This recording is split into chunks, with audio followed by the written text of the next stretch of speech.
Welcome to उज्ज्वलास kitchen. नमस्कार।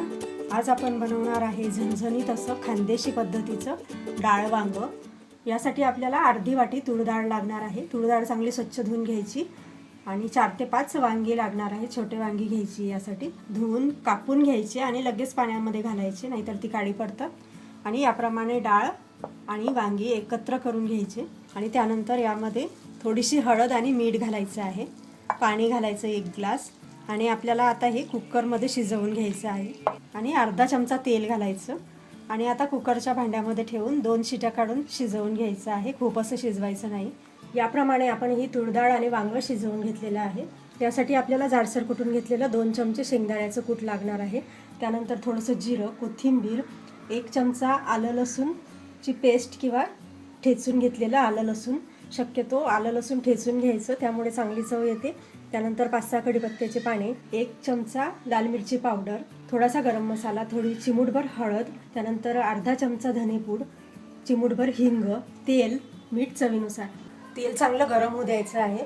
तेल गरम झाल्यावर यामध्ये जिरं घालायचं, यानंतर आलं लसूण ठेचून घेतलेलं चांगलं तेलावर परतवून घ्यायचं आहे। जिरं, आलं आणि लसूण,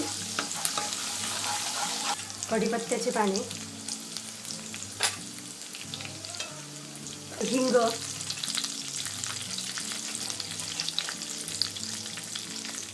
लाल मिरची पावडर, हळद, धनेपूड आणि गरम मसाला घालायचा आणि थोडंसं तेलावर परतवून घ्यायचं आहे।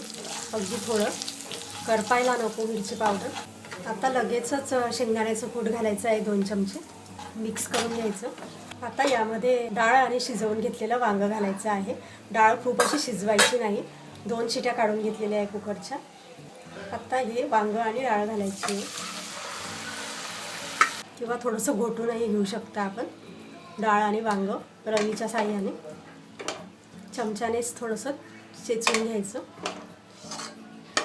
याप्रमाणे थोडंसं चमच्याने प्रेस करायचं, त्यामुळे वांग आणि डाळ चांगली मिक्स होते। पाणी घालायचं आहे आवश्यकतेनुसार, मीठ घालायचं आहे चवीनुसार आणि छान अशी आता एक उकळी आणून घ्यायची आहे। याप्रमाणे आपण बघू शकता छान अशी उकळी आलेली आहे या डाळ वांग्याला आणि मस्त अशी झणझणीत डाळ वांग बनून तयार आहे। यामध्ये आपण आवडीनुसार टोमॅटोही घालू शकतो। पारंपरिक पद्धतीने अशीच बनवतात, टोमॅटो वगैरे नाही घालत। याप्रमाणे हे डाळ वांग बनून तयार झालेलं आहे। कोथिंबीर घालायची